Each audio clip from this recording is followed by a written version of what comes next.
नमस्कार दोस्तों, कैसे हैं आप सब। उम्मीद करता हूँ सभी लोग अच्छे होंगे, स्वस्थ होंगे। मैं भी बहुत अच्छा हूँ। तो आइए मैं एक नई वीडियो के साथ आपके सामने आया हूँ और इसमें मैं आपको बताऊँगा कि कौन सी गलतियाँ हैं जो आप लोगों को या एक कोई फ्रेश कैंडिडेट को नहीं करनी चाहिए। ये गलतियाँ मैंने अपने एक्सपीरियंस से ही सीखी है, मैंने अपनी जर्नी में सीखी है। इनफैक्ट काफ़ी लोग जो हैं जो सिलेक्ट हो चुके हैं वो ये गलतियाँ कर चुके हैं। और अगर उनसे पूछा जाए कि अगर 3 साल पहले या 2 साल पहले अगर वो ये गलतियां नहीं करते तो सबका यही कहना है कि वो उनका जो एग्ज़ाम है वो जल्दी क्लियर हो सकता था। तो आइए ये गलतियों के बारे में जानना है हमें आज इस वीडियो के माध्यम से, जिसमें मैं बताऊंगा कि आपको कौन सी जो मिस्टेक्स हैं वो अवॉइड करनी है। दोस्तों, सबसे पहली जो मिस्टेक है वो है कि हम लोग एग्ज़ाम के बारे में समझते नहीं हैं। हमारा एक जो भी एक फ्रेश सपोज़ एक कैंडिडेट है, एस्पिरेंट है, वो सोचता है कि मैं यूपीएससी एग्ज़ाम क्लियर करूँगा, तो सबसे पहले वो गूगल पर लिखेगा कि how to clear UPSC exam, या कोई वो यूट्यूब वीडियो देखेगा, या वो कोई वीडियो कोई किसी ने भेजा होगा, टीचर से बात करेगा, टॉपर्स की टॉक सुनेगा। तो जनरली जो टॉपर्स होते हैं या जो भी यूट्यूब पर वीडियोस अवेलेबल हैं या जो ऑनलाइन गूगल सर्चेस पर अवेलेबल हैं, वहाँ पर सभी लोग ये रेफ़र कर देते हैं कि ये एनसीईआरटी पढ़ लो, ये एडवांस बुक पढ़ लो, ये करंट अफेयर्स पढ़ लो, लेकिन कोई भी एग्ज़ाम के बारे में नहीं बताता है बिल्कुल भी। तो हमें सबसे पहले एग्ज़ाम के बारे में जानना बहुत ज़रूरी है, एग्ज़ाम को समझना बहुत ज़रूरी है, और ताकि हमें पता रहे कि एग्ज़ाम में सिलेबस क्या है, क्वेश्चंस क्या आते हैं, क्या इम्पोर्टेंट है, क्या इम्पोर्टेंट नहीं है। अदरवाइज़ एक फ़्रेश बच्चे के लिए बहुत ही ज़्यादा डिफ़िकल्ट हो जाता है उस चीज़ को आइडेंटिफाई करना कि क्या इम्पोर्टेंट है, क्या इम्पोर्टेंट नहीं है। वो जस्ट एक कोई टॉपर्स की वीडियो सुन लेगा या गूगल पे सर्च कर लेगा, वहाँ पर उसे बोला जाता है कि ये बुक पढ़ लो, वो बुक पढ़ लो, एनसीईआरटीज़ पढ़ लो, न्यूज़पेपर पढ़ लो, ये वाला न्यूज़पेपर पढ़ लो, करंट अफेयर्स ऐसे कर लो, ये टॉपिक यहाँ से कवर कर लो। तो हम लोग क्या, हमारी टेंडेंसी रहती है कि हम लोग को लगता है कि ये टॉपर है, ये बिल्कुल सही बोल रहा होगा, तो हम लोग बिल्कुल उन्हीं को फॉलो करने लग जाते हैं, जिसकी वजह से क्या होता है कि हम लोग एग्ज़ाम को समझने पर फोकस करते ही नहीं हैं। हमें पता ही नहीं चलता कि एग्ज़ाम है क्या, किस चीज़ का एग्ज़ाम है। हम सिर्फ जो वो लोग टॉपिक बताते हैं या जो बुक्स बताते हैं वो ख़रीदने लग जाते हैं कि मैं ये भी पढ़ लेता हूँ, ये भी ख़रीद लेता हूँ, ये भी यहाँ से कवर कर लेता हूँ, जस्ट बिकॉज क्योंकि वो हम वीडियोज़ में देख रहे हैं या गूगल सर्चेस पर देख रहे हैं। तो हमें ये अवॉइड करना है। हमें सबसे पहले कोशिश करना है कि जो यूपीएससी का सिलेबस है उसे हम डाउनलोड करें यूपीएससी की वेबसाइट पर, उस सिलेबस को ढंग से एक बार गो थ्रू करें, और टॉपिक वाइज उसमें सिलेबस दे रखा होता है, सब्जेक्ट वाइज उसमें दे रखे होते हैं सिलेबस में। उसको हमें पढ़ना है, उसको हमें समझना है, और उसके बाद हमें प्रीवियस ईयर क्वेश्चंस देखने हैं ताकि हमें ये समझ में आ जाए कि क्वेश्चंस जो है वो कहाँ से आते हैं, कैसे क्वेश्चंस आते हैं, यूपीएससी जनरली क्या पूछ रहा है हमसे। क्योंकि कुछ क्वेश्चंस ऑब्जेक्टिव होते हैं, कुछ क्वेश्चन सब्जेक्टिव होते हैं, बट जब तक हम सिलेबस नहीं देखेंगे या जब तक हम प्रीवियस ईयर क्वेश्चन पेपर नहीं देखेंगे, हमें तब तक समझ में नहीं आएगा कि क्या इम्पोर्टेंट है और क्या इम्पोर्टेंट नहीं है। जस्ट बिकॉज हम सिर्फ कुछ लोगों की वीडियोस देखते हैं या गूगल पे सर्चेस करते हैं, उनके चक्कर में हम लोग क्या करते हैं कि मार्केट जाते हैं, बुक खरीद के ले आते हैं, पढ़ना शुरू कर देते हैं, लेकिन हमें वो डायरेक्शन ही नहीं है। हमें पता है कि रिसोर्सेज क्या हैं, लेकिन जब तक हमारे पास डायरेक्शन नहीं रहेगी सही, तब तक हमारा ये एग्ज़ाम को मास्टर करना बहुत डिफ़िकल्ट रहेगा। दोस्तों, ये है हमारी सबसे पहली मिस्टेक कि हम एग्ज़ाम को समझते नहीं हैं। तो जी हाँ, पहली गलती के बारे में हमने बात करी, जिसमें मैंने बताया कि कैसे हम लोग बिना एग्ज़ाम को समझे सिर्फ कुछ लोगों की बातों में या कुछ वीडियोस के थ्रू हम सिर्फ बुक्स खरीद के ले आते हैं और पढ़ना शुरू कर देते हैं बिना एग्ज़ाम को समझे कि एग्ज़ाम की डिमांड क्या है या यूपीएससी हमसे क्या मांग रहा है। तो आइए दूसरी गलती पर हम लोग नज़र लाते हैं आपकी, जिसमें मैं आपको ये बताना चाहता हूँ कि हमारा जो हम लोग बिना प्लान के तैयारी करते हैं या बिना प्लान के हम लोग पढ़ना शुरू कर देते हैं। आज हमने ये सब्जेक्ट पढ़ लिया, आज कोई दूसरा सब्जेक्ट पढ़ लिया, किसी ने बोला कि ये वाली मैगज़ीन इंपॉर्टेंट है, किसी ने बोला कि वो वाली मैगज़ीन इंपॉर्टेंट है। एक दिन पॉलिटी पढ़ रहे हैं, दूसरे दिन इकोनॉमिक्स पढ़ रहे हैं, फिर 10 दिन बाद दोबारा पॉलिटी पढ़ रहे हैं, फिर इकोनॉमिक्स पढ़ रहे हैं, फिर कभी करंट अफेयर्स कर रहे हैं महीने के एंड में, कभी कुछ कर रहे हैं। मतलब कोई प्लान ना होना, तो ये प्लान ना होना हमारे लिए नुकसान साबित कर सकता है, क्योंकि ये एग्ज़ाम जैसे कि आपको पता है कि एक लंबी जर्नी है और इसको अगर हम स्ट्रैटेजिकली प्लान करके करेंगे तो ज़्यादा बेटर रहेगा। तो मेरा ये मानना है कि एक प्लान बनाना बहुत ज़्यादा इम्पॉर्टेंट है, कि आप लोग शॉर्ट टर्म प्लान्स बनाइए कि मैं 1 महीने में क्या क्या चीज़ें कवर करूँगा।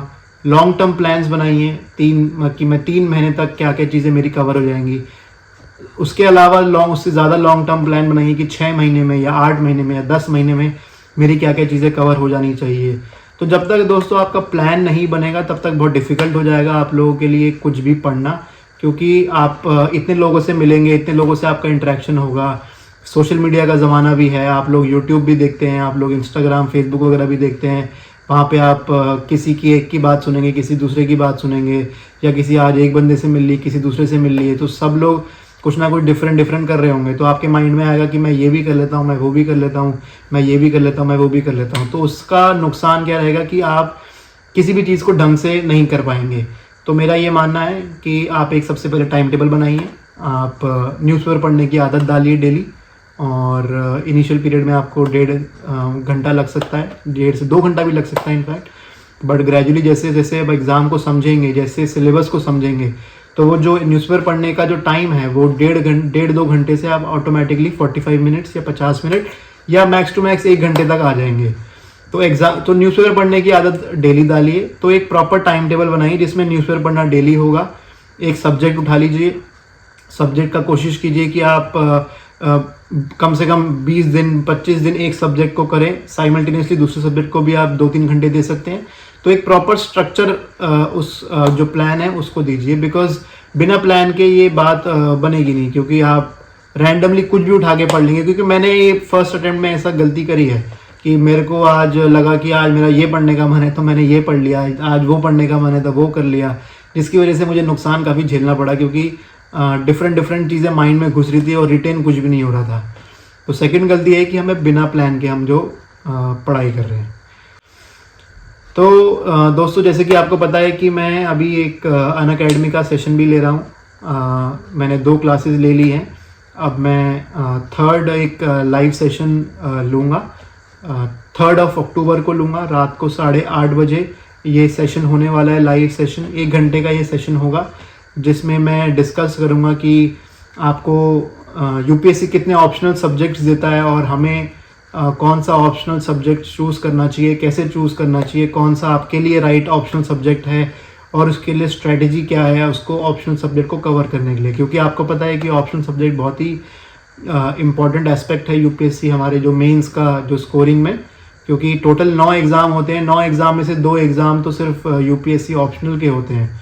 तो यूपीएससी ऑप्शनल में स्कोर करना बहुत ज़्यादा इंपॉर्टेंट है। इसके लिए मैं एक लाइव सेशन लूँगा 3 अक्टूबर रात को 8:30 बजे। आई होप वहाँ पे आप ज्वाइन करें। जो डिस्क्रिप्शन बॉक्स है मेरा यूट्यूब का, उस पर मैंने लिंक मेंशन किया हुआ है। आप उस लिंक पर क्लिक करके अपने आप को इनरोल कर सकते हैं। ये बिल्कुल ही फ्री ऑफ कॉस्ट इनिशिएटिव रहेगा, इसमें कोई भी आपसे पैसे चार्ज नहीं किए जाएंगे। और उम्मीद करता हूँ कि ये तो तीसरी गलती जो मैंने अपनी जर्नी में देखी है कि हम लोग शॉर्टकट में ज़्यादा बिलीव करते हैं। हम लोग देखो, जब भी आपको पता है कि गाड़ी कैसे चलती है, गाड़ी आप फर्स्ट गियर पे लगाएंगे, उसके बाद स्पीड पकड़ेगी, फिर सेकंड गियर पे लगाएंगे, फिर थर्ड गियर पे, फिर फोर्थ गियर पे।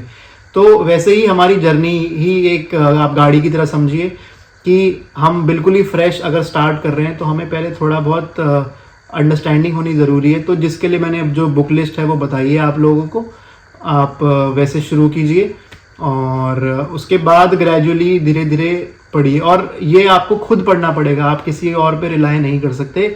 जब तक आप वो बुक खुद नहीं पढ़ेंगे, आप कोई भी पीडीएफ ले लीजिए, आप कोई भी वीडियोस देख लीजिए, उसका कोई यूज़ नहीं होगा। लेकिन जब तक आप बुक खुद नहीं पढ़ेंगे तब तक कोई फ़ायदा नहीं होगा। तो शॉर्टकट के पीछे मत भागिए, कोशिश कीजिए कि आप स्मार्ट वर्क करें। और स्मार्ट वर्क ऐसे करें कि आपको लिमिटेड रिसोर्सेज हों, उन रिसोर्सेज को आप ग्रेजुअली धीरे धीरे करके उनको आगे बढ़ाइए। तो मेरा ये मानना है कि आप शॉर्टकट ना अपनाएं ज़्यादा और खुद पढ़ने पर ज़्यादा फोकस करिए, rather than relying on somebody else's video या समबडी एल्सेस रिसोर्सेज। तो दोस्तों, जो हमारी जो चौथी मिस्टेक है जो हम लोग जनरली करते हैं, या जो एक फ्रेश एस्पिरेंट करेगा या कर सकता है, वो है रिवीजन ना करना। आपको पता है कि इतनी सारी बुक्स हैं, इतने सारे रिसोर्सेज हैं, आप इनको भी पढ़ोगे उनको भी पढ़ोगे, लेकिन जब तक आप वो रिवाइज नहीं करोगे तब तक बहुत डिफ़िकल्ट हो जाएगा आपके लिए रिटेन करना चीज़ें, अंडरस्टैंड करना। मैं आपको अपना एक्सपीरियंस बताता हूँ कि जब मैंने फ़र्स्ट अटेम्प्ट दिया था तब मेरे को कुछ भी नॉलेज नहीं थी एग्ज़ाम के बारे में। तो मुझे जैसा मेरे सीनियर्स ने बोला या जैसा मैंने यूट्यूब पर देखा या जैसा मैंने गूगल पर देखा, तो टॉपर्स ने मुझे बोला, मतलब उनकी मैंने वीडियोस देखी तो मुझे पता लगा कि ये बुक इम्पॉर्टेंट है, ये बुक इम्पॉर्टेंट है। तो मैं सारी की सारी जो बुक मुझे दिखती थी मैं सारी की सारी खरीद के ले आया, मैंने उनको पढ़ना शुरू किया। और जब एग्ज़ाम मेरे नज़दीक आया तो आप मानोगे नहीं, कम से कम मैंने ज्योग्राफी के लिए या इकोनॉमिक्स के लिए या हिस्ट्री के लिए 5-5, 6-6 बुक्स पढ़ डाली। और जब एग्ज़ाम आया तो एग्ज़ाम के टाइम पे मुझसे वो रिवाइज़ ही नहीं हो पाई।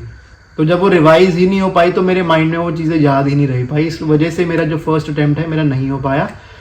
तो दोस्तों मैं आपको बताना चाहता हूँ कि रिवीजन एक बहुत ही इंपॉर्टेंट एस्पेक्ट है हमारी किसी भी चीज़ के लिए, not only for UPSC but for any other exam also.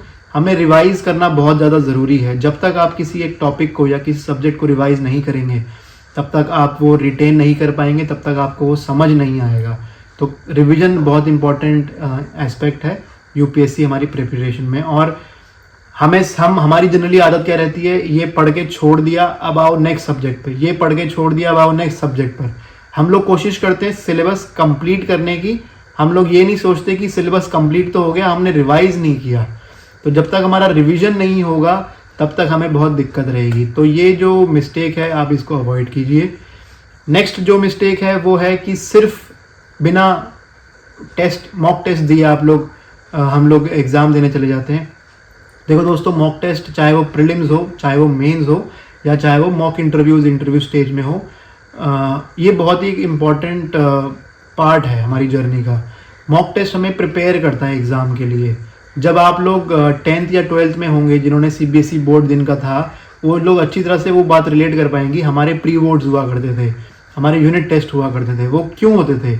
उसका सोल पर्पस ये था कि हमें जो एक तैयारी करवा दें, जो मेन एग्ज़ाम होगा, जब बोर्ड्स होगा उसकी तैयारी करा दें, इसलिए प्री बोर्ड्स हुआ करते थे।